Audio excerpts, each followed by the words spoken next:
Pie maker blueberry and white chocolate scones. Start by sifting flour into a large bowl.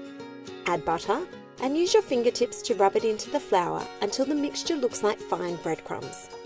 Mix in icing sugar and salt. Make a well in the centre of the mixture and pour in the buttermilk, blueberries, chopped chips and lemon rind. Use a butter knife to stir in a cutting motion until a soft sticky dough forms. Lightly flour your work surface, then turn out the dough and gently knead until it's just smooth.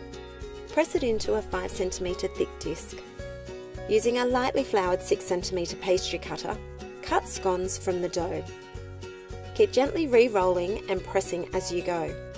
You'll have enough dough to make 12 scones. Preheat your pie maker and then add 4 scones to the holes. Close the lid and cook for 8 minutes or until the scones are cooked through and golden brown. Take out the scones and pop them onto a wire rack. Leave them to cool while you cook the rest of the scones in another 2 batches. Serve the scones warm or at room temperature. Top with cream and lemon curd. Give these easy scones a go in your pie maker and share them for morning or afternoon tea.